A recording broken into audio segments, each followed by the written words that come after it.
Hello बच्चों, welcome back. So last lecture हम लोगों का बहुत ही खास गुजरा था क्योंकि वहां पर हमने कैलकुलस के ओरिजिन को अपनी रियलिटी में ऑब्जर्व किया था और वहां पर हमने ये जाना था कि ये दुनिया हमें कुछ बताना चाहती है, जस्ट हमको राइट वे में उसे कम्युनिकेट करना है। मैथमेटिक्स की एक नई भाषा हम लोगों ने सीखने की शुरुआत करी थी जिसको आगे चल के हम लोगों ने नाम दिया कैलकुलस। और वो भाषा किस दुनिया के लिए थी? वो भाषा थी शून्य की दुनिया के लिए। अगर आप ये लेक्चर अभी देख रहे हो, पहली बार देख रहे हो, तो आपको फर्स्ट लेक्चर देखना मैंडेटरी है। डिस्क्रिप्शन में आपको उसका लिंक मिल जाएगा। अगर एप्लीकेशन पे देख रहे हो तो ऑलरेडी आप सीक्वेंस फॉलो करते हुए आए होगे।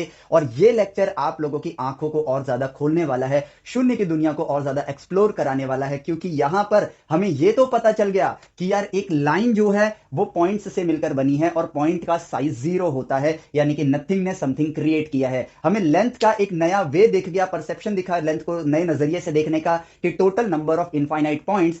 उसी तरीके से हम लोगों ने एरिया को देखा, total number of infinite points in 2 dimension. Length आपका 1 डायमेंशन में था। वॉल्यूम आपका total number of points in 3 dimension होता है। और पॉइंट जो होता है वो एक 0 डायमेंशनल बॉडी है जिसका कोई साइज नहीं होता है। हमने एनकाउंटर किया कि यार एक रिंग अगर उसका मास m है तो एक पॉइंट का मास तो 0 निकल कर आ रहा है, लेकिन सारे पॉइंट के मास को अगर ऐड करता हूं तो यहां पर आपका जवाब जो है वो शून्य नहीं है, बल्कि वो मास m के बराबर है। अगर ये 2 kg का है तो उसका आंसर 2 kg निकल कर आ रहा है। जैसे यहां पर हर पॉइंट का साइज 0 है तो उन सबको अगर मैं जोड़ रहा हूं तो यहां पर मुझे लेंथ निकल कर आ रही है। और यही से खोज होती है इन चीजों की जिनको हम देखते हैं। जरा इस चीज पर गौर करो। आपको अगर मैं कहूं कि इस लाइन के अंदर कितनी लेंथ है, अब यहां से आपको एक फुल कंसंट्रेशन चाहिए, लेकिन साथ ही साथ आपको अपने थिंकिंग प्रोसेस को भी चालू रखना होगा, क्योंकि देखो सिर्फ सुनना इंपॉर्टेंट नहीं है, आपका फील करना इंपॉर्टेंट है। और ये इतना भी मुश्किल नहीं है, जस्ट आप साथ के साथ फील करते जाना और आप देखना कि आप एक्चुअल कैलकुलस को समझ जाओगे, क्योंकि ये बहुत आसान है। हमने सिर्फ उस दिशा में उसको कभी देखा नहीं। सिर्फ प्रॉब्लम यही आती है, दुनिया कहती है कैलकुलस हार्ड है, उसका सिर्फ एक ही रीजन है, क्योंकि हम गलत डायरेक्शन में उसको पढ़ रहे हैं, हम फॉर्मूलाज के डायरेक्शन में उसको पढ़ रहे हैं। बल्कि ये तो क्रिएशन की दुनिया का ज्ञान है, वहां की मैथमेटिक्स है जो आपको गॉड लेवल की पावर देगा आगे चल के। अब देखो कैसे हमने ऑब्जर्व किया कि भाई हम इन्हें मतलब हम ये जनरल वे में जानते हैं कि 0 + 0 आपका 0 होता है। यस, लेकिन हम यहां पर क्या ऑब्जर्व कर रहे हैं कि अगर एक पॉइंट की मैं लेंथ लेता हूं तो वो 0 है, दूसरे पॉइंट की लेंथ लेता हूं तो वो भी 0 है, तीसरे पॉइंट की लेंथ लूं तो वो भी 0 है, और इनको ऐड करते जाओ। ठीक है, तो आप इसको कितनी बार ऐड करोगे? ऑब्वियसली एक लाइन के अंदर कितने पॉइंट होंगे? इनफाइनाइट पॉइंट्स होंगे। और इसका जो जवाब निकल कर आएगा वो 0 निकल कर नहीं आएगा, क्योंकि अनंत की दुनिया को हम, सॉरी अनंत कह रहा हूं, शून्य की दुनिया को हम लोग एक गलत नजरिए से देखते आए हैं। क्योंकि एक बार शून्य को यानी कि नथिंग को एक बार फील करके देखो तो आपको समझ आएगा नथिंग एक ऐसी चीज है जिसका साइज शून्य है, लेकिन नथिंग एक ऐसी चीज है जिसका साइज अनंत भी है, इनफाइनाइट भी है। कैसे? जब वो कुछ नहीं है तो उसका साइज क्या हुआ? शून्य। तो ये हमारा वो वाला पर्सपेक्टिव है। यहां पर पॉइंट को समझना, नेचर आपसे बात करना चाहता है और आपको उससे मैथमेटिकली कम्युनिकेट करना है। ये वो शून्य है जो जिसको हम कुछ नहीं मान रहे हैं, तो कुछ नहीं प्लस कुछ नहीं इक्वल टू कुछ नहीं। लेकिन ये वो वाले शून्य है तो ये भी शून्य ही, ठीक है, लेकिन ये वो शून्य है जो कुछ क्रिएट कर रहे हैं, यानी कि ये अनंत तक जा सकते हैं। और जो चीज अनंत तक जा सकती है तो अनंत से पहले क्या आता है? समथिंग। सोच के देखो बस इस चीज को, ये अनंत तक पहुंचाने का रास्ता है आपके पास। शून्य एक जनरल वे में चलो, शून्य जिसका कोई साइज नहीं होता है, तो उसके साइज को आप दो पॉइंट ऑफ व्यू से देख सकते हो कि भाई अगर कुछ नहीं है तो इसका साइज क्या है? शून्य है, ठीक है, नथिंग है। लेकिन अगर पूरा ब्रह्मांड गायब कर दिया जाए और यहां पर कुछ नहीं खड़ा कर दिया जाए तो उसका साइज कितना होगा? अनंत होगा। जस्ट सोच का पॉइंट है, सोच का फेर है। आपको अपने मेंटल एप्टीट्यूड का यूज करना है और सोचना है कि शून्य कितनी खास चीज है। ठीक है, तो यहां पर जो दिख रहा है हम उसी को सच्चाई मानते हैं। और यहां पर शून्य को अगर इनफाइनाइट टाइम्स जोड़ रहा हूं तो मुझे एक्चुअली में क्या मिल रही है? लेंथ मिल रही है। ठीक है, अब अगर मैं किसी भी नंबर को कई बार ऐड करता हूं, सेम नंबर को, तो वो रिपीटेटिव एडिशन हो गया। जैसे कि 3 + 3 + 3 + 3, इसको मैं लिख सकता हूं 3 × 4। जितनी बार आपने ऐड किया है 3 मल्टीप्लाई उतनी बार का नंबर आपने लिख दिया। सिमिलरली यहां पर शून्य को आपने कितनी बार ऐड किया है? इनफाइनाइट टाइम्स, तो 0 × इन्फिनिटी लिख दो। ये बन गया देखो एक दुनिया को देखने का नया नजरिया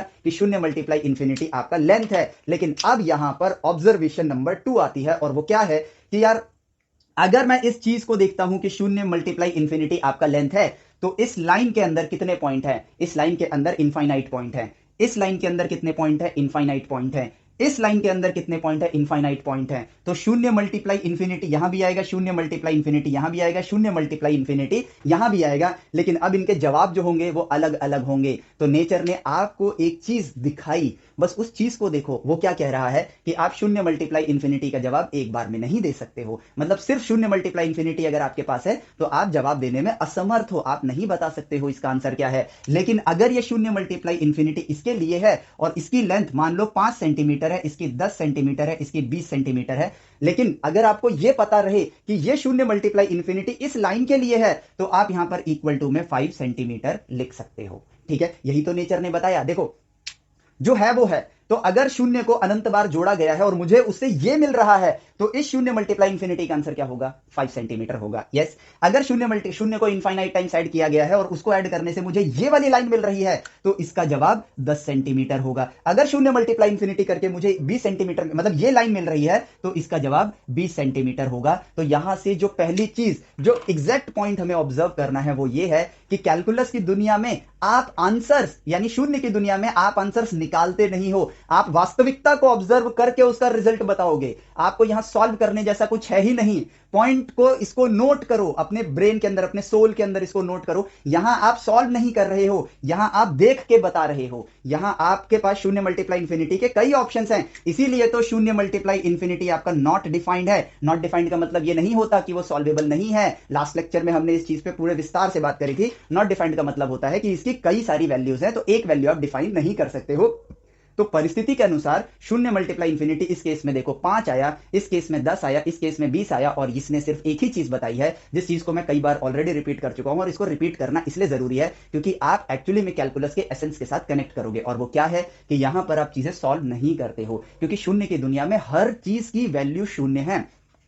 अगर मैं कहूं the time between two times, अगर मैं ये कहता हूं, सिंपल आप सोच के देखो कि आपकी वेलोसिटी अभी 1 मीटर पर सेकंड है, जो कि बढ़ते हुए 10 मीटर पर सेकंड गई। ठीक है, शून्य की दुनिया को जरा फील करके देखो, तो आपने अपनी वेलोसिटी को इंक्रीज किया तो कितनी नंबर ऑफ वेलोसिटीज को आपने क्रॉस किया होगा। इस तरह से सोचो एक बार, तो 1 से लेकर 10 के बीच में कितने नंबर आएंगे? देखो एक ना एक वक्त तो ऐसा आएगा ना जब आपकी वेलोसिटी 1.1 होगी, तो एक वक्त ऐसा भी आएगा जब 1.2 होगी, एक वक्त ऐसा आएगा जब 3 होगी, जब 4 होगी, जब 5 होगी, तो एक वक्त ऐसा भी तो आएगा जिस उस वक्त पे आप गुजर रहे हो, क्योंकि आप वेलोसिटी को 1 से 10 तक इंक्रीज कर रहे हो एक वक्त के अंतराल में, तो एक वक्त ऐसा आएगा जहां पर आपकी वेलोसिटी होगी 3.47639842764489231789, इस तरह से भी वेलोसिटी आएगी। यानी कि इस हिसाब से 1 से 10 के बीच में कितने नंबर्स हैं? इनफाइनाइट नंबर्स हैं। तो आपने इनफाइनाइट नंबर्स ऑफ वेलोसिटीज को क्रॉस किया है 1 से लेकर 10 तक पहुंचने में। सिर्फ 1 से 10 ही नहीं, 1 से 2 जाने में भी आपने इनफाइनाइट नंबर ऑफ वेलोसिटीज को क्रॉस किया है, 1 से 3 जाने में भी आपने इनफाइनाइट नंबर ऑफ वेलोसिटीज को क्रॉस किया है, या फिर आप कोई दो करीब के नंबर भी उठा लो, 1 से लेकर 1.1 तक जाने के बीच में भी आपने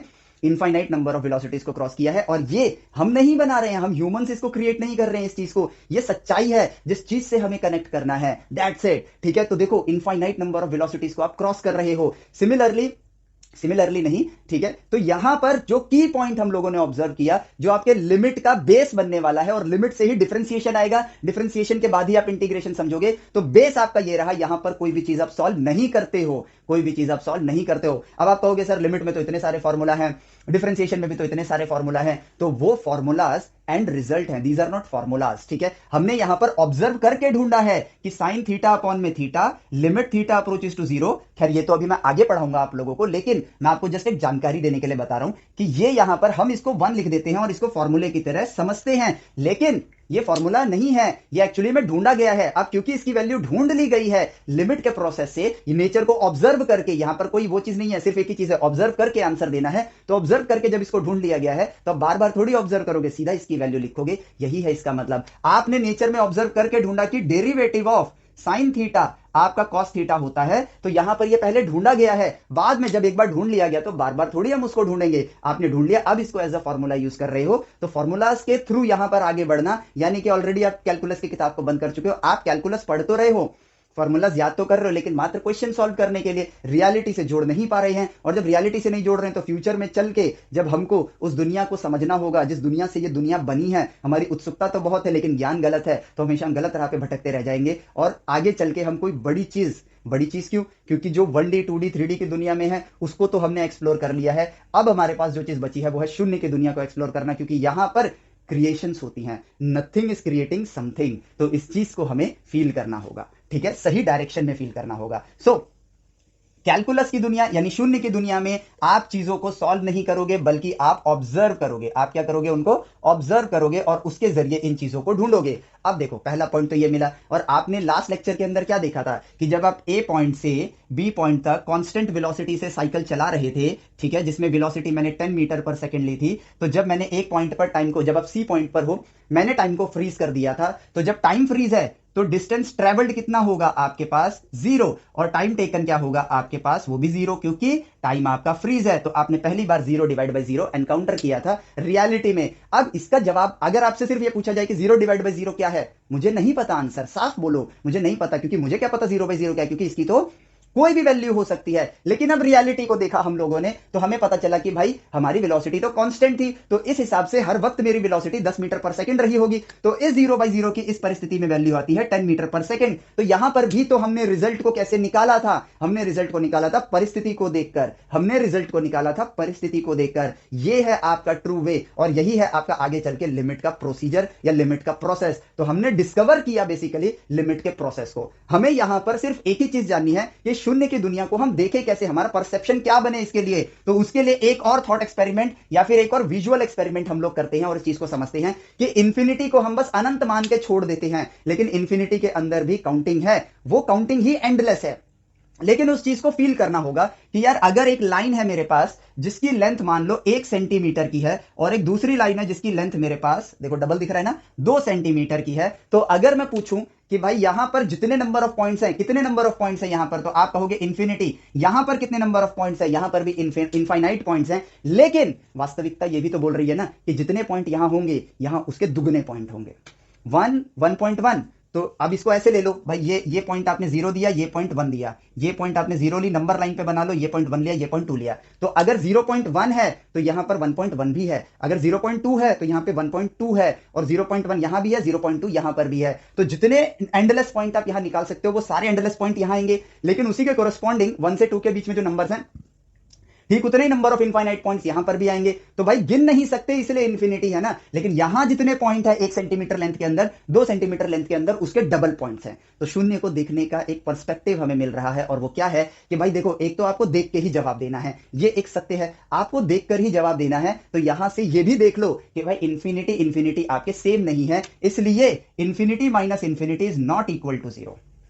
एज सिंपल एज दैट, ठीक है। अगर मैं ये लाइन लेता हूं और ये लाइन लेता हूं, तो भाई इसमें इनफाइनाइट पॉइंट, इसमें इनफाइनाइट पॉइंट, इस लाइन में से ये लाइन माइनस करूंगा तो मुझे ये वाली लेंथ मिलेगी जो कि इसके बराबर है, और ये 0 नहीं है, इसलिए infinity minus infinity is not equal to 0। लेकिन इसी से एक और बात निकलती है, ठीक है, आधी बात हमें कभी नहीं, अगर दोनों लाइन की लेंथ बराबर है तो उस केस में इंफिनिटी माइनस इंफिनिटी आपका 0 है। और ये आंसर्स, इन दोनों आंसर्स को देखो, ये दोनों आंसर्स हमने बनाए नहीं है, और हमने निकाला भी नहीं है, हमने सॉल्व भी नहीं किया है। मुझे यहां पर दिख रहा है कि ये इंफिनिटी बड़ा है, ये इंफिनिटी छोटा है, इसलिए infinity minus infinity not equal to 0। यानी कि शून्य की दुनिया में आप कुछ सॉल्व नहीं करोगे, आप विजुअली उसको देखोगे, वास्तविकता को देखोगे, फिर जवाब दोगे। यहां मैंने देखा कि भाई दोनों की लेंथ बराबर है, इसलिए इंफिनिटी माइनस इंफिनिटी को मैंने 0 रखा। और क्योंकि इंफिनिटी माइनस इंफिनिटी का एक आंसर नहीं है, क्योंकि लेंथ बड़ी छोटी कुछ भी हो सकती है, तो कोई भी नंबर आ सकता है, इसलिए इंफिनिटी माइनस इंफिनिटी आपका नॉट डिफाइंड है। हम क्या करते हैं भाई, नॉट डिफाइंड है भाई, इन सब वैल्यूज को याद कर लेते हैं, 0 की power infinity, infinity minus infinity, infinity आपका नॉट डिफाइंड है, शून्य बाई शून्य आपका नॉट डिफाइंड है। इस तरह से याद करके आगे बढ़ते हैं।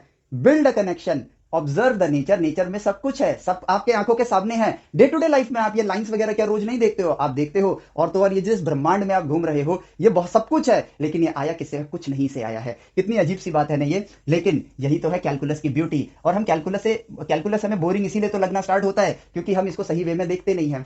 हम लोग चल पड़ते हैं फॉर्मूला की रेस में, फिर कहते हैं इतने फॉर्मूला है। एक्चुअली में वो तो ऑब्जर्व्ड फाइंडिंग्स हैं, देखकर ढूंढी गई रिजल्ट्स हैं, और कुछ नहीं। जिनको आप फॉर्मूला समझ रहे हो, वो देखकर, ऑब्जर्व कर रियलिटी से निकाले गए फाइंडिंग्स हैं, डिस्कवरीज हैं कि भाई इसका रिजल्ट ये आ रहा है। वास्तविकता को देखकर उसका जवाब ढूंढा गया है, और कुछ नहीं है, ठीक है। सो आपने यहां क्या देखा?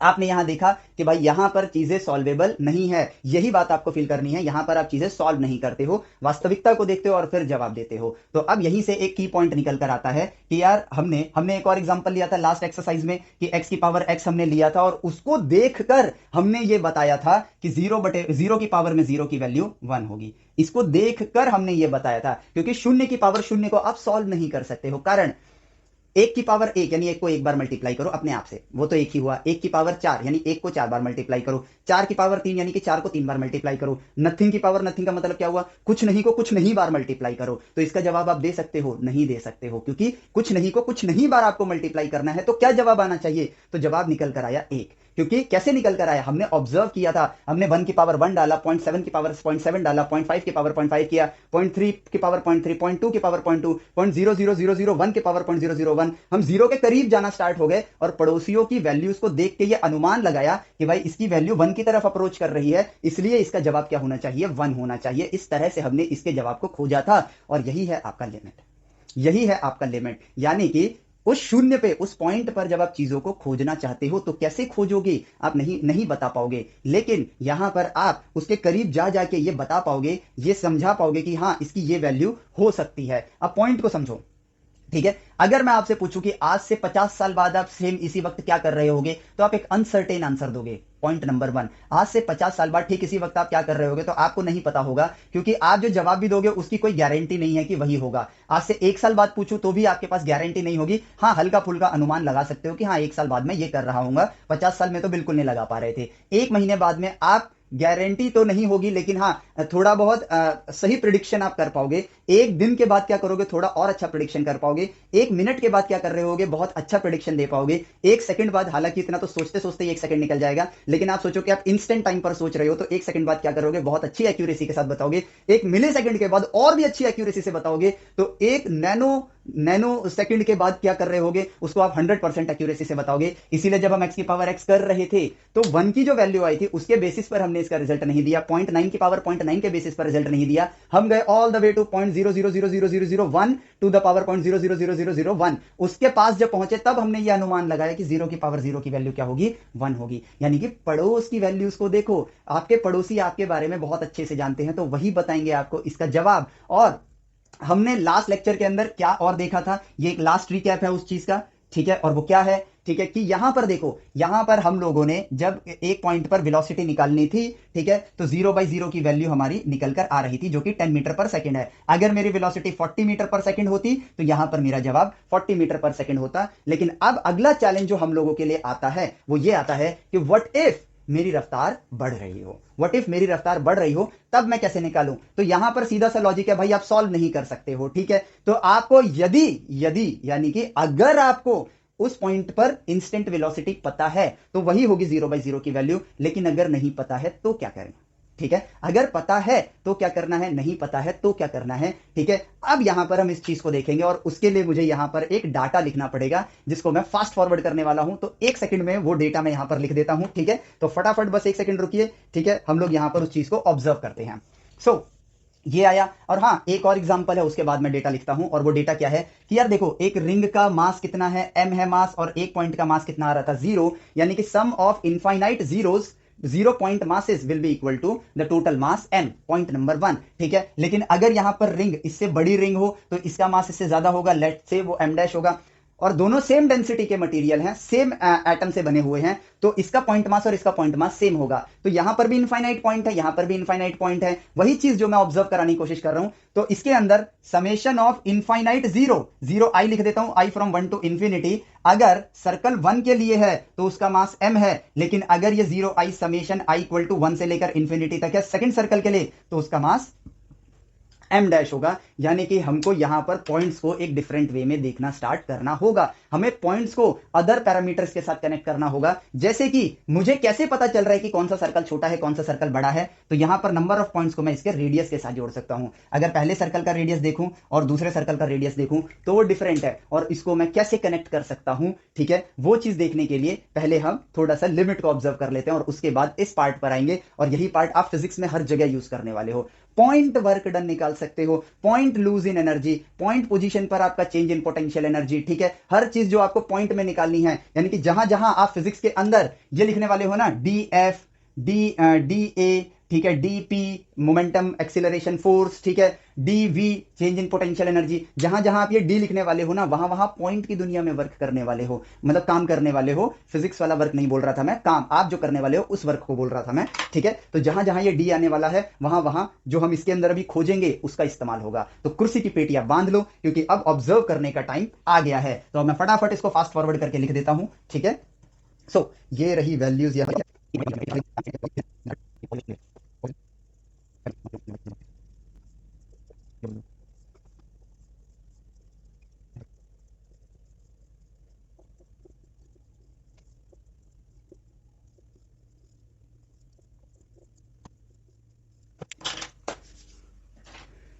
यहां पर मैंने डेटा को लिख लिया है। तो ये तो फास्ट फॉरवर्ड हो गया होगा, तो आपके लिए तो फास्ट था, लेकिन इसमें काफी टाइम लगा। अब देखो, यहां पर हम उस परिस्थिति को ऑब्जर्व करने जा रहे हैं जिस परिस्थिति को आपको समझना होगा कि मैं ए पॉइंट से बी पॉइंट तक जा रहा हूं, ठीक है। लेकिन अब सी पॉइंट पे जहां मैंने टाइम को फ्रीज किया है, पॉइंट को समझना, जहां मैंने टाइम को फ्रीज किया है, यहां पर आप देख लो, ये ए पॉइंट है, ये बी पॉइंट है। पहली कंडीशन ये है कि मैं कांस्टेंट वेलोसिटी से जा रहा हूं 10 मीटर पर सेकंड। तो उसके बेसिस पर आप इस डेटा को समझ लो, ठीक है, क्योंकि यहां पर हम कुछ भी चीजें सॉल्व नहीं करते हैं, हम रियलिटी को ऑब्जर्व करके अपने रिजल्ट तक पहुंचेंगे। तो पहला केस, जब आप 10 मीटर पर सेकंड की स्पीड से कांस्टेंट वेलोसिटी से जा रहे हो, तो एक सेकंड में आप कितना डिस्टेंस ट्रेवल करोगे? 10 मीटर्स का। आधे सेकंड में कितना करोगे? 5 मीटर का। 1/4 सेकंड में कितना करोगे? इतना डिस्टेंस। 0.01 सेकंड्स में इतना डिस्टेंस। 0.40 पॉइंट के बाद 40 फिर 1 सेकंड में आप इतना डिस्टेंस ट्रेवल करोगे, और पॉइंट फिर यहां पर 50 में आप इतना डिस्टेंस ट्रेवल करोगे, ठीक है। तो ये हो गया डिस्टेंस ट्रेवल्ड। और अब यहां पर ये हुआ, अब आप एवरेज वेलोसिटी निकाल सकते हो कि भाई डिस्टेंस ट्रेवल्ड अपॉन में time taken, distance travelled upon में टाइम टेकन। तो 10 को 1 से डिवाइड करूंगा 10, 5 को आधे से डिवाइड करूंगा फिर भी 10 आएगा, इसको इससे डिवाइड करूंगा तो भी आपका जवाब 10 आएगा, इसको इससे डिवाइड करूंगा तो 10 आएगा, इसको इससे डिवाइड करूंगा तो 10 आएगा, इसको इससे डिवाइड करूंगा 10। क्योंकि आपकी रियलिटी तो यही है भाई, आप जा तो कांस्टेंट वेलोसिटी से ही रहे हो, तो हर परिस्थिति में आपके पास क्या जवाब आया? 10 मीटर पर सेकंड आया। लेकिन हमारा अब यहां पर हमारा टास्क क्या है, उस टास्क को देखो। तो मैं यहां टास्क इसके बीच में लिखता हूं, क्योंकि बोर्ड तो मेरा ऑलरेडी फिल्ड है। मुझे यहां पर इंस्टेंट वेलोसिटी बतानी है इस सी पॉइंट पर कि वो मेरी क्या है। और अब दूसरे केस में भाई, जब कांस्टेंट वेलोसिटी से जा रहा हूं, तब तो मैं बता सकता हूं कि यहां पर 0/0 की वैल्यू 10 मीटर पर सेकंड आ रही है। लेकिन व्हाट इफ मैं एक्सीलरेट कर रहा हूं, मैं अपनी रफ्तार को बढ़ा रहा हूं, तो आप खुद सोच के देखो कि अगर राइट नाउ मेरी वेलोसिटी 10 मीटर पर सेकंड है, तो अगले ही पॉइंट ऑफ टाइम पर मेरी रफ्तार बढ़ जाएगी। बड़ी, थोड़ी सी ही बढ़ी, लेकिन वास्तविकता में बढ़ी, जिसकी वजह से जहां जितने समय में मैं पहले दूरी तय कर रहा था, उतने समय में उससे ज्यादा दूरी तय करूंगा। तो 1 सेकंड गुजरने में तो बहुत सारा वक्त गुजर रहा है, तो इस समय मैं 10 मीटर से ज्यादा ट्रेवल करूंगा। अगर राइट नाउ मेरी वेलोसिटी 10 मीटर पर सेकंड है, तो 1 सेकंड बाद तो वो चेंज हो जाएगी, 1 सेकंड बाद तो वो चेंज हो जाएगी। तो मैंने जो ये डेटा बनाया, उसमें मैंने एक्सीलरेशन लिया है 1 मीटर पर सेकंड स्क्वायर का। लेकिन इसका मतलब क्या हुआ कि हर पल मेरी वेलोसिटी बढ़ रही है। तो 1 सेकंड बाद मैं जो डिस्टेंस ट्रेवल करूंगा, वो क्या निकल कर आएगा? अगर मेरा एक्सीलरेशन, देखो ये लिखा मैंने पॉजिटिव एसीसी, यानी पॉजिटिव एक्सीलरेशन, ठीक है। तो भाई 1 सेकंड के अंदर मैं 10.5 मीटर ट्रेवल करूंगा, आधे सेकंड के अंदर मैं 5.125 मीटर ट्रेवल करूंगा। और नोट करो कि भाई कांस्टेंट वेलोसिटी में जितना डिस्टेंस ट्रेवल कर रहा हूं, उससे ज्यादा ही डिस्टेंस ट्रेवल कर रहा हूं मैं।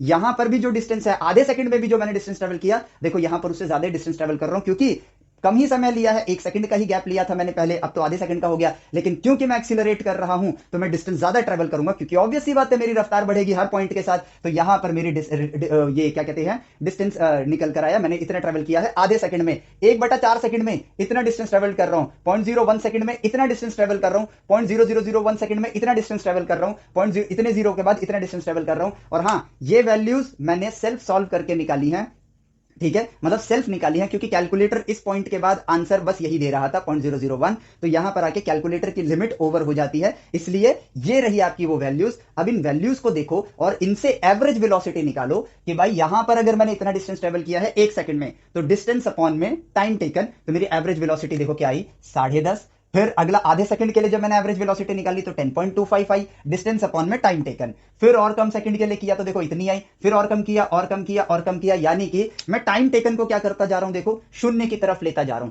टाइम टेकन, जो टाइम गैप है राइट नाउ, आप जानते हो ना आपकी वेलोसिटी 10 मीटर पर सेकंड है, ठीक है, बस इस बात को ध्यान रखो। और क्योंकि आप अपना टाइम टेकन बढ़ाते जा रहे हो, पहले 1 सेकंड, फिर आधा सेकंड, फिर 1/4 सेकंड, तो इस तरह से जब हमने अपने टाइम टेकन को कम करना स्टार्ट किया, तो अब हम कहां जा रहे हैं, टाइम गैप को कम कर रहे हैं, जीरो की तरफ लेकर जा रहे हैं। तो यहां पर इस टाइम टी सेकंड को अब मैं लिखूंगा यहां पर टाइम टेकन, जिसका मतलब हुआ डेल्टा टी। डेल्टा का मतलब हुआ चेंज। डेल्टा एक सिंबल है जो चेंज को रिप्रेजेंट करता है, change in time. Delta T आपका क्या बोल रहा है, चेंज इन टाइम, और कुछ नहीं। कैसे कि भाई मान लो कि मैं जब ए पॉइंट पे था तब टाइम था आपका 0, लेकिन जब यहां आया तो टाइम था आपका 4 सेकंड, ठीक है। तो आपने यहां पर 5वें सेकंड तक टाइम को लिया, पहले केस में 5वें सेकंड तक, तो आपका चेंज इन टाइम, यानी आप 1 सेकंड लेना चाहते हो तो 1 सेकंड को आप कैसे लोगे, 5 में से 4 घटाओगे, आपका क्या आ जाएगा, 1 सेकंड आ जाएगा। 4.5वें सेकंड से चौथा सेकंड अगर माइनस करोगे तो टाइम टेकन आपका आधा सेकंड आ जाएगा। 4.25 में से 4 सेकंड माइनस करोगे तो टाइम आपका 0.25 आ जाएगा। ये वही चीज है। और अब यहां पर मैं एक वर्ड यूज करता हूं कि डेल्टा टी की जो वैल्यू है वो अप्रोच कर रही है कहां, 0 को। ये सिर्फ मैथमेटिकल सिंबल है और कुछ नहीं। वैल्यू को देखो मैं कहां लेकर जा रहा हूं, 0 की तरफ लेकर जा रहा हूं और कुछ नहीं, क्योंकि मुझे वास्तविकता को ऑब्जर्व करना है। और जैसे जैसे डेल्टा टी की वैल्यू 0 की तरफ बढ़ रही है, मैं जरा इन वैल्यूज को अगर देखूं, एवरेज वेलोसिटीज की वैल्यू को देखूं, तो वो देखो वो घटनी स्टार्ट हो गई और वो किसकी तरफ बढ़ रही है, जरा ध्यान से देखो वो किसकी तरफ बढ़ रही है, जरा इस चीज को ऑब्जर्व करो, वो 10 की तरफ बढ़ रही है। और वास्तविकता में आपकी वेलोसिटी क्या थी, 10 मीटर पर सेकंड थी, ये आपने माना था। ये वैल्यूज मैंने v is equal to u plus a t, s is equal to u t plus half a t square, उस वाले फॉर्मूले का इस्तेमाल करके इस इंफॉर्मेशन को निकाला और अब मैं रिवर्स वे में उसको पढ़ रहा हूं। पहले मैंने ये माना कि अगर मेरी वेलोसिटी 10 मीटर पर सेकंड है तो 1 सेकंड के बाद मेरे डिस्टेंस कितना ट्रेवल होगा, इतने सेकंड बाद कितना डिस्टेंस ट्रेवल होगा। अब मैं रिवर्स इंजीनियरिंग कर रहा हूं और मैं इस डेटा की मदद से ये जानना चाह रहा हूं कि जब मैं सी पॉइंट पे हूं तो मेरी वेलोसिटी कितनी होगी, क्योंकि राइट अगर मैं ठीक सी पॉइंट पे वेलोसिटी कैलकुलेट करूं तो वो तो 0/0 आएगी, विच आई डोंट नो। लेकिन रियलिटी को ऑब्जर्व कर रहा हूं तो मुझे लग रहा है कि यार अगर मैं इस परिस्थिति को देखूं तो मेरा जो ये वेलोसिटी की वैल्यू है, जैसे जैसे टाइम टेकन आपका 0 होता जा रहा है, ठीक है, टाइम गैप आप जैसे जैसे कम करते जा रहे हो, उसको 0 की तरफ बढ़ाते जा रहे हो, इसका जवाब 10 की तरफ जाता हुआ मुझे नजर आ रहा है। तो आप अब कहोगे कि यहां पर रियलिटी को अगर मैं देखूं तो यहां पर वैल्यू 10 मीटर पर सेकंड होती जा रही है। इसलिए मैं ये अनुमान लगाता हूं कि जब सी पर था और मैं एक्सीलरेट कर रहा था, लेकिन इस पॉइंट पर मेरे 0/0 की वैल्यू क्या होगी, 10 मीटर पर सेकेंड। अब इस चीज को मैं नेगेटिव एक्सीलरेशन के साथ एक दूसरा एग्जांपल लेता हूं कि भाई राइट नाउ तो मेरी वेलोसिटी 10 मीटर पर सेकेंड है, बट अब मेरा एक्सीलरेशन घट रहा है, मतलब मैं डी एक्सीलरेट कर रहा हूं, मैं ब्रेक लगा रहा हूं और उसमें एक्सीलरेशन लिया मैंने -1 मीटर पर सेकेंड स्क्वायर, और उसके बेसिस पर मैंने यहां पर डेटा लिखा। और अब मैं रिवर्स मैथमेटिक्स में जाता हूं कि भाई 1 सेकंड में मैं 9.5 मीटर ट्रेवल कर रहा हूं, आधे सेकंड में मैंने इतना ट्रेवल किया, 1/4 सेकंड में इतना, 0.01 में इतना, 0.00001 में इतना, और इस टाइम में इतना डिस्टेंस ट्रेवल किया। और डिस्टेंस अपॉन में टाइम जब मैंने किया तो मेरी एवरेज वेलोसिटी का आंसर देखो, 9.5 मीटर पर सेकंड, 9.75, 9.875, 9.935, 9.995, 9.9999995।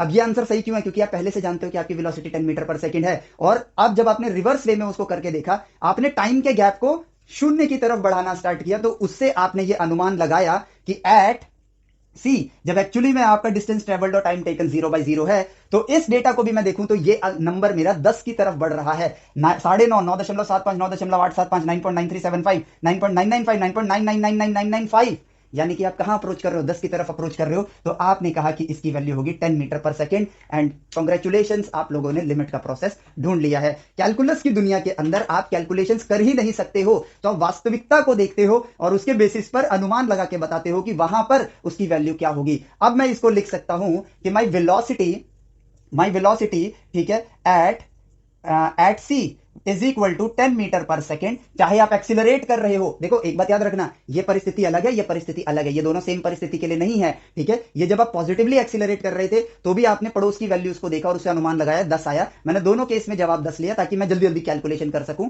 ठीक है। आप इस चीज को सेल्फ करो डिफरेंट वैल्यू के साथ, और बस यहां पर जो की पॉइंट है, जो हमें कैलकुलस की असलियत को समझने के लिए चाहिए था, वो ये था, यहां आप कुछ सॉल्व नहीं करते हो, यहां आप रियलिटी को ऑब्जर्व करके बताते हो कि वहां पर क्या आंसर होगा। यानी कैलकुलस की दुनिया में कुछ भी सॉल्व नहीं होता है, वहां आपके पास शून्य मल्टीप्लाई इंफिनिटी आएगा, उसका जवाब आप वास्तविकता को देख कर दोगे। शून्य डिवाइड बाई शून्य आएगा, उसका जवाब आप वास्तविकता को देख कर दोगे। इन्फिनिटी डिवाइड बाई शून्य आएगा, उसका जवाब भी आप वास्तविकता को देख कर दोगे। इन्फिनिटी डिवाइड बाई इंफिनिटी आएगा, उसका जवाब भी आप वास्तविकता को देख कर दोगे। अब आपने पूछा इन्फिनिटी डिवाइड बाई इंफिनिटी, तो भाई ये एक लाइन है जिसकी लेंथ है मान लो 10 सेंटीमीटर, और ये एक लाइन है जिसकी लेंथ है 2 सेंटीमीटर। इसमें कितने पॉइंट, इनफाइनाइट, इसमें कितने पॉइंट, तो यहां पर इन्फिनिटी डिवाइड बाई इन्फिनिटी का जवाब 5 आया, क्योंकि ये मैं देख सकता हूं। लेकिन सिर्फ मुझे इन्फिनिटी बाई इन्फिनिटी देखने को मिल रहा है, मुझे नहीं पता आंसर, मुझे वास्तविकता चाहिए, मुझे रियलिटी को ऑब्जर्व करना होगा, तब बताऊंगा इसका आंसर क्या है। इसलिए infinity divide by infinity is not defined, लेकिन परिस्थिति में तो ये डिफाइंड है ना, एक पर्टिकुलर केस में इसके पास इसका जवाब है। तो यानी कि आप चीजों को ऑब्जर्व करते हो और फिर जवाब देते हो, और इस पूरी प्रक्रिया को ही हम लोग कहते हैं लिमिट। ठीक है, अब जरा यहां पर बस वर्डिंग्स को देखो, as delta t approaches to zero when velocity is constant the velocity is approaching. अब इस केस में तो अप्रोचिंग अप्रोचिंग हुआ ही नहीं, हर जगह 10 था, हर जगह 10 था, तो हमारा क्लियर अनुमान आ गया कि भाई 10 है। As delta t approaches to zero, और अब आप इसके ऊपर एक वर्ड लगा देते हो लिमिट। आपने ये वर्ड दे दिया कि भाई एक कैटेगरी बना दी, इसको हम बोलेंगे लिमिट, क्योंकि आप डेल्टा टी के गैप को लिमिट करते जा रहे हो, इंग्लिश का फ्रेज है, ठीक है, उससे कनेक्ट करो। आप इसको लिमिट करते जा रहे हो, छोटा करते जा रहे हो, ठीक है, गैप को छोटा करते जा रहे हो ताकि आप जीरो के करीब पहुंच सको। आपको एग्जैक्ट, और हाँ, आपको एग्जैक्ट जीरो पर बताना है, जीरो के करीब के जीरो का आंसर नहीं निकाल रहे हो आप एग्जैक्ट जीरो का आंसर निकाल रहे हो, ठीक है। इसलिए एज डेल्टा टी मतलब limit delta t approaches to zero का मतलब क्या हुआ कि आप इस गैप को जीरो की तरफ बढ़ाते जा रहे हो, डेटा को देखते जा रहे हो। So as limit delta t approaches toward zero we get a value which is equal to 10 metre per second. तो यहां पर ये बोलने का तरीका हो गया, बस कोई फॉर्मूला थोड़ी हुआ, आप रियलिटी को देख रहे हो। पॉजिटिव एक्सीलरेशन वाले केस में as limit delta t approaches to zero the value of my velocity is approaching towards 10 metre per second. तो इस लिमिट का जवाब क्या होना चाहिए, यानी कि इस परिस्थिति का जवाब क्या होना चाहिए, आपका 10 मीटर पर सेकेंड। एक्चुअली हम लिमिट का जवाब बोलना स्टार्ट कर देते हैं, लेकिन आप ऐसे कहो कि मैंने इसकी इंस्टेंट वेलोसिटी निकाली लिमिट की मदद से, ठीक है, मैंने इसकी इंस्टेंट वेलोसिटी निकाली लिमिट की मदद से। एक नई दुनिया में आपका स्वागत है, चीजों को डेटा के फॉर्म में देखा जाता है, और ये तो रियल लाइफ एग्जांपल है, ठीक है। अब ऐसा मत कहना कि रियलिटी में इसका क्या रोल है, देखो कितना बड़ा रोल है। वेलोसिटीज तो आपके साथ डेली का काम है, आप रोज ट्रेवल करते हो, रोज वेलोसिटीज को देखते हो, तो ये है आपका लिमिट। अब इसी चीज को ऑब्जर्व करो, ठीक है। यहां पर एक और की पॉइंट आता है, अब हमने लिमिट को खोज कर लिया है, अब इसी के अंदर एक और चीज पकड़ते हैं कि भाई देखो, यहां पर जो मैं अनुमान लगा रहा हूं, ये वैल्यू मेरे 10 की तरफ बढ़ रही है, ठीक है, नो डाउट ये वैल्यू मेरी 10 की तरफ बढ़ रही है, लेकिन हर दो पॉइंट के बीच में इनफाइनाइट नंबर ऑफ पॉइंट्स होता है। तो अभी मेरे पास, मैं तो पॉइंट के बाद 1 2 3 4 5 जीरो और फिर 1 लिया, यहीं तक गया, लेकिन यहां से लेकर जीरो तक पहुंचने में तो अभी भी इनफाइनाइट नंबर ऑफ पॉइंट्स हैं। तो यहां पर मेरे पास एक अनसर्टेनिटी बनती है, हो सकता है ये 10 के नीचे चला जाए, 9.99 हो जाए, तो इस सर्टेनिटी को मैं कैसे समझूं, ठीक है। ये तो अभी तक तो मुझे दिख रहा है कि ये 10 को जा रहा है, लेकिन और करीब जाने पर क्या पता ये 10 के नीचे चला जाए, 9.99 हो जाए, तो इस हिसाब से तो मेरा ये आंसर गलत हो जाएगा, मेरी प्रिडिक्शन गलत हो जाएगी। तो मैथमेटिशियंस ने कहा एक काम करो, एक से भले दो वाली फिलॉसफी को हम लोग अपनाते हैं। हम यहां पर इसको ऐसे समझो कि आप जब सी पॉइंट पे थे, आपने उससे आगे का टाइम लिया, और टाइम को, इसको मुझे थोड़ा सा जगह बना के दिखाना होगा, यहां पे देखना, आप जब ए बी और सी पर थे, तो अभी आपने क्या किया, आगे का टाइम लिया और इस टाइम को पीछे करते गए, पीछे करते गए। तो अब एक काम करो, आप यही काम पीछे वाले टाइम से करते जाओ कि पहले इतने गैप में वेलोसिटी निकालो, फिर उससे कम गैप में वेलोसिटी निकालो, फिर उससे कम गैप में निकालो, फिर उससे कम गैप में। तो जो इधर से आने वाला अनुमान है और जो इधर से आने वाला अनुमान है, अगर दोनों एक ही वैल्यू की तरफ जा रही हैं, इसका मतलब आपने जो खोजा है वो सही जवाब है। अगर दोनों अलग अलग वैल्यूज की तरफ बढ़ रहे हैं, तो आपकी प्रिडिक्शन गलत है, क्योंकि देखो आपने सॉल्व नहीं किया है भाई, इस बात को समझना, आपने यहां सॉल्व किया ही नहीं है, आपने इनकी मदद से एक अनुमान लगाया है कि वहां पर इसकी वैल्यू ये होनी चाहिए। तो अगर यहां से अनुमान 10 मीटर पर सेकंड आ रहा है, जब डेल्टा टी को आप छोटा करते जा रहे हो, और यहां से जब आप डेल्टा टी को छोटा कर रहे हो, उसमें भी 10 मीटर पर सेकंड आया, तो अब दोनों तरफ से श्योरिटी कि भाई देखो, अब अगर इधर से भी 10 की तरफ बढ़ रहे हो, इधर से भी 10 की तरफ बढ़ रहे हो, तो गारंटी है ना कि ये 10 के नीचे नहीं गिरने वाला है, क्योंकि दोनों तरफ से अनुमान आपका 10 की तरफ आ रहा है। इसलिए लिमिट की वैल्यू को ट्रू तभी माना जाएगा जब आप, ये किस तरफ था, आपके जिस पॉइंट पे निकालने थे उसके राइट साइड से आप निकाल रहे हो, तो ये बन गया आपका राइट हैंड लिमिट। इसको लेफ्ट साइड से निकाल रहे हो तो ये बन गया लेफ्ट हैंड लिमिट। तो लिमिट का ट्रू होने के लिए लेफ्ट हैंड लिमिट और राइट हैंड लिमिट आपका इक्वल होने चाहिए, और इसी को हम मैथ्स की किताबों में बोलते हैं कि लिमिट एग्जिस्ट करता है।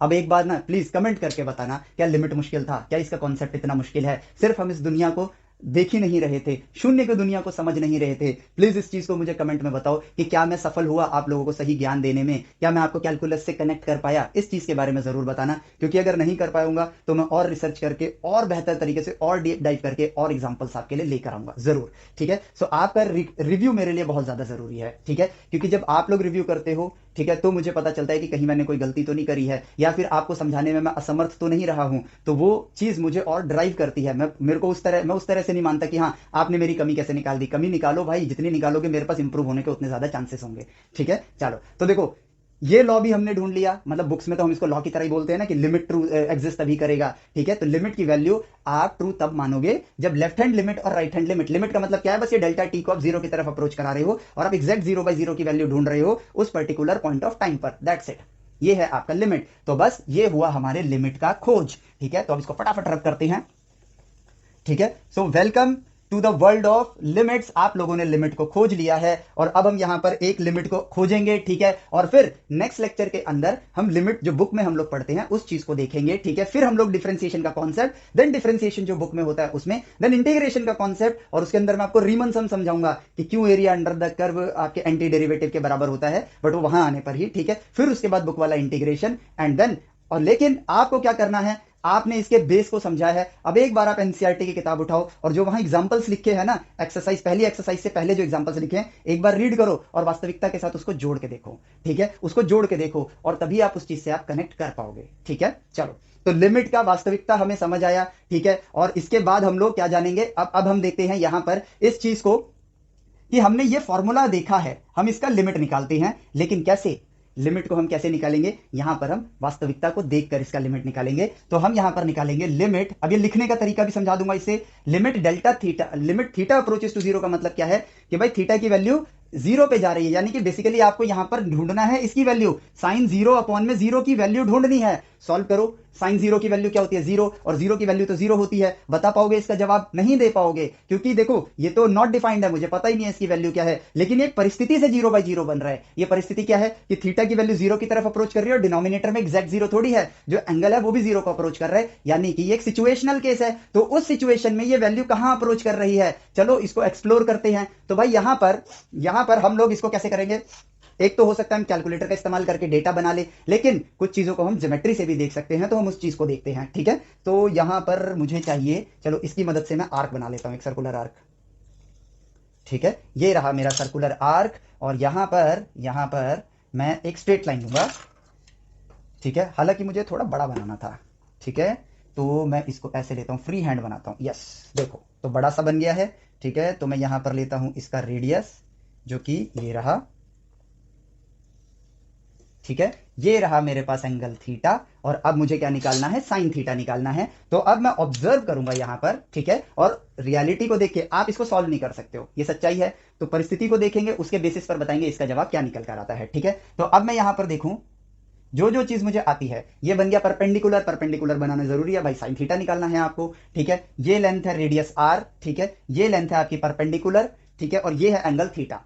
अब थीटा को यहां रखा मैंने, तो मुझे क्लियरली दिख रहा है कि भाई साइन थीटा जो होगा, ठीक है, थीटा, और थीटा यहां पर आप लोगे किसमें, ये यहां पर जो ये केस लिया गया है, इसमें थीटा को लिया गया है रेडियन में, इसको, इसमें थीटा को किसमें लिया गया है, रेडियन में। और रेडियन के बारे में हमने किसमें खोजा था, व्हाट इज पाई वाले लेक्चर के अंदर, सब इंपॉर्टेंट मैथमेटिकल फाइंडिंग वाले पार्ट के अंदर थीटा आपका रेडियन में लिया गया है, ठीक है। तो अब देखो साइन थीटा अपॉन में थीटा करूंगा तो ऑब्वियसली यहां पर जीरो नहीं आने वाला है इस पर्टिकुलर एंगल पर। अब मैं क्या करता हूं, मुझे जीरो पे निकालना है ना, मैं थीटा को थोड़ा छोटा करता हूं, ठीक है। तो मैं थीटा को ले गया यहां पर, अब ये एंगल बन गया मेरे पास थीटा, और ये बन गया मेरे पास परपेंडिकुलर। रियलिटी को ऑब्जर्व करते हैं, तो साइन थीटा क्या निकलेगा, पी अपॉन में आर, पी अपॉन में आर क्या है मेरे पास, साइन थीटा है, देखो परपेंडिकुलर अपॉन में हाइपोटेनस, हाइपोटेनस आपका रेडियस के बराबर है, ठीक है। उसको अगर मैं एंगल से डिवाइड करूं, यानी थीटा से डिवाइड करूं, तो यह है मेरे पास साइन थीटा अपॉन में थीटा, सिंपल।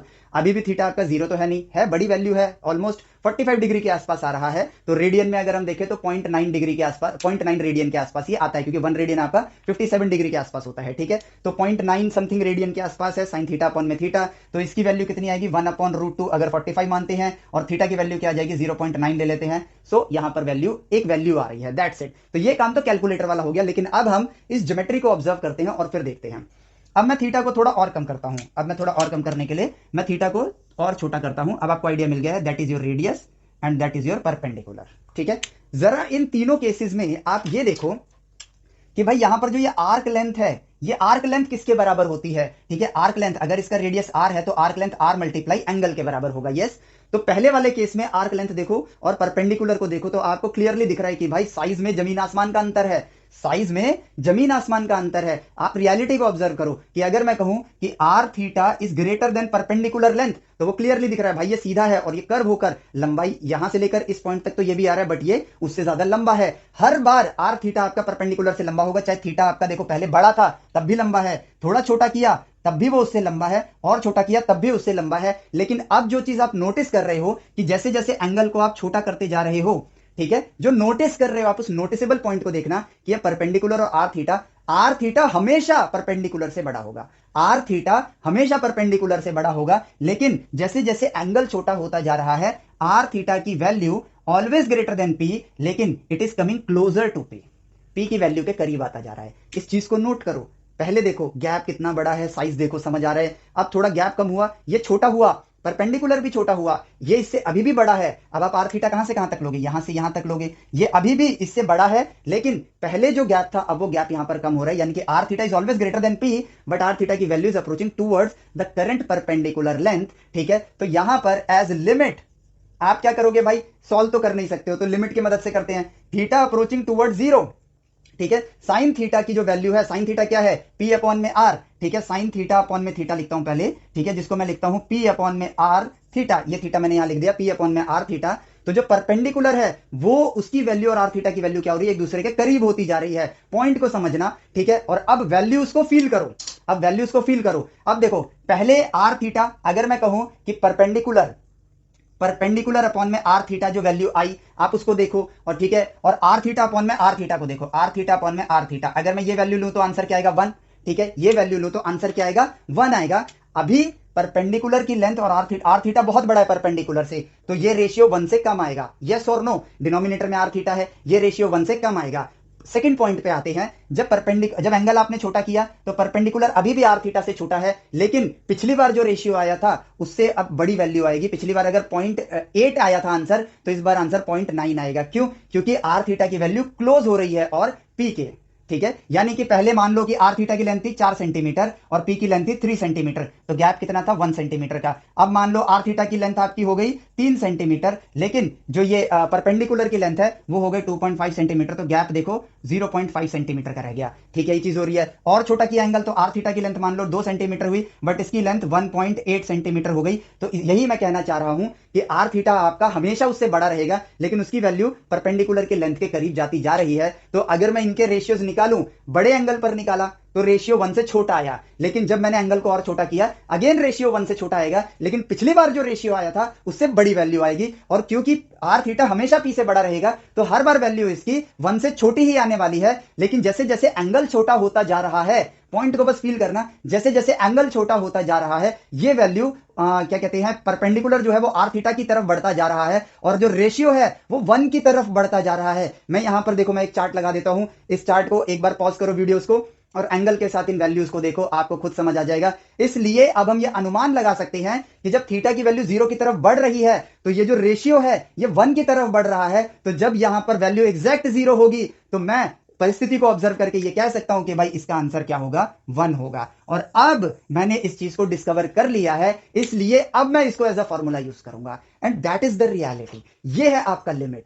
लिमिट के जरिए आप परिस्थिति को ऑब्जर्व करके उसकी वैल्यू को ढूंढते हो, उस शून्य की दुनिया की वैल्यू को ढूंढते हो, क्योंकि शून्य की दुनिया में आप कुछ भी सॉल्व नहीं कर सकते हो। ये है कैलकुलस, ये है आपका लिमिट। लिमिट का ट्रू कॉन्सेप्ट ये है। और अगर आपको लिमिट का ट्रू कॉन्सेप्ट समझ आ गया है ना बच्चों, जितने भी फॉर्मूलाज आपकी बुक में हैं, इनमें से कुछ 4-5 उठाओ, अपने आप से उसको सॉल्व करो। ठीक है, इस तरह से वास्तविकता में उसको ढूंढो। एक बार ढूंढोगे, आपको ये नहीं कह रहा सारे ढूंढने की जरूरत है, भाई सब ढूंढ के ही लिखे गए हैं आपके पास। ठीक है, लेकिन एक बार ढूंढो ताकि आप उसकी रियलिटी के साथ कनेक्ट हो जाओ, और एक बार आप रियलिटी के साथ कनेक्ट हो गए, उसके बाद आपके सामने जब फॉर्मूला आएगा ना, तो आपको पता होगा भाई ये ट्रू जीरो के लिए है, ये नथिंग की दुनिया के लिए है। लिमिट मात्र एक तरीका है जिसके जरिए हम लोग वैल्यूज को ऑब्जर्व करके ये बताते हैं कि इसकी वैल्यू इस पॉइंट पर क्या होगी। हम यहां ढूंढना चाहते थे कि साइन 0/0 की वैल्यू क्या होगी, हमने एग्जैक्ट 0 पर ढूंढा है, 0 के करीब के 0 पर नहीं ढूंढा है, 0 के करीब की वैल्यूज की मदद से एग्जैक्ट 0 पर उसकी वैल्यूज को ढूंढा है। यहीं पर लोग कंफ्यूज हो जाते हैं, वो कहते हैं कि ये 0 नहीं है, 0 के करीब का 0 है ना, वो तो परिस्थिति को, रियलिटी को ऑब्जर्व करने के लिए है, लेकिन उसकी मदद से आप जवाब ढूंढ रहे हो एग्जैक्ट 0 पर। That is your limit. ठीक है, मैंने कहा था ना हम फॉर्मूला ज्यादा नहीं करेंगे। ठीक है, हालांकि इसमें तो फॉर्मूला है ही नहीं, जब कुछ सॉल्व ही नहीं हो सकता तो फॉर्मूला क्या होगा। ये तो एक वैल्यू है जो हमने ढूंढी है, और इसको हम आगे एज अ फॉर्मूला यूज करने वाले हैं। ठीक है, ये डिस्कवर्ड रिजल्ट है और कुछ नहीं।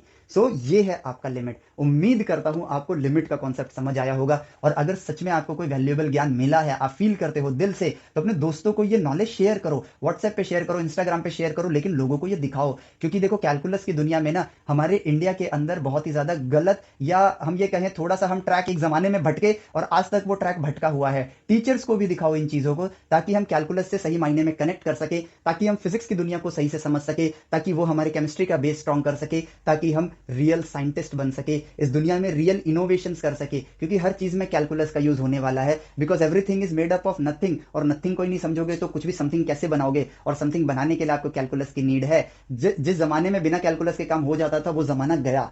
अब कैलकुलस के बिना आप कुछ नहीं खोज पाओगे, चाहे आप कंप्यूटर इंजीनियर बनो, ठीक है, चाहे आप मैकेनिकल इंजीनियर बनो, चाहे एरोस्पेस इंजीनियर बनो, चाहे ड्रोन साइंटिस्ट बनो, या साइंटिस्ट बनो, या केमिकल इंजीनियर बनो, कैलकुलस के जरिए ही आप उस दुनिया से ट्रू कम्युनिकेशन बैठा पाओगे, ट्रू वे में बात कर पाओगे, और आपको सही जवाब मिलेंगे। आपको ज्यादा ज्ञान नेचर देगा तो आप ज्यादा बड़ी बड़ी चीजें बनाओगे, आपको एक हैप्पीनेस मिलेगा, एक एड्रेनलिन मिलेगा, आप इस नई दुनिया, इस दुनिया के साथ जुड़ोगे और अपनी कंट्री को इवॉल्व करोगे। बहुत हो गया दूसरी कंट्रीज के इनोवेशन खरीद खरीद के अपनी कंट्री को गरीब बना रहे हैं। इट्स टाइम कि हम राइट नॉलेज लेके खुद एक इनोवेटर बनते हैं और दूसरी कंट्री को अपनी टेक्नोलॉजी बेचते हैं। वो भी कौन सी? आउटडेटेड टेक्नोलॉजी बेचेंगे, क्योंकि हम इतना आगे बढ़ेंगे कि हमारी आउटडेटेड ही उनके लिए एक नई टेक्नोलॉजी होनी चाहिए, तभी हमारा देश वापस से सोने की चिड़िया बनेगा। अपने दोस्तों को दिखाओ इस चीज को। और हाँ, अगर ये वीडियो डायरेक्टली सेकंड वीडियो नहीं, मेरा बस आप लोगों से एक ही अनुरोध है कि आप चीजों को सीक्वेंस में देखना, ठीक है, क्योंकि हर चीज का कनेक्शन मैंने बनाया है। यहां तक पहुंचने के लिए जिस मैथ्स की जरूरत थी वो आपके लिए मैंने सब यूट्यूब पर भी डाल रखी है। एप्लीकेशन पर तो ऑलरेडी सीक्वेंस पे है, एप्लीकेशन का लिंक आपको डिस्क्रिप्शन में मिल जाएगा, उस पर देखो और चीजों को सीक्वेंस में देख के इसके साथ दिल से कनेक्ट हो जाओ। मैथमेटिक्स और साइंस की दुनिया तो बचपन से हमको पसंद थी, तो उस पसंद को अपने साथ रखो, उस प्यार को अपने साथ रखो और दुनिया में आगे बढ़ो, ठीक है। सो मिलते हैं आपसे नेक्स्ट लेक्चर के अंदर, जहां हम लोग बुक में जितने भी चीजें लिखी हुई हैं उन चीजों को लिमिट का एक्सप्लोर करेंगे, ठीक है। हालांकि ये पार्ट तो मैंने फिजिक्स के लिए बनाया है, बट यही लेक्चर आपका जब कैलकुलस वाला लेक्चर होगा उसका भी ये लेक्चर आपका ये पार्ट रहेगा। तो अगर आप फिजिक्स में देख रहे हो, ठीक है, तो शायद सारे फॉर्मूलाज वगैरह ना जो फिजिक्स में है बस उन्हीं को एक्सप्लोर करते हुए आपको वीडियो मिलेगी। बट अगर मैथमेटिक्स वाले प्लेलिस्ट में देखोगे या एप्लीकेशन में देखोगे तो वहां पर आपको मैथ्स वाला पार्ट ही मिलेगा। तो कंफ्यूज मत होना, ठीक है, खुद वीडियो देखोगे समझ जाओगे, ठीक है। चलो, सो मिलते हैं आपसे नेक्स्ट लेक्चर में। Till then take care, bye bye, जय हिंद।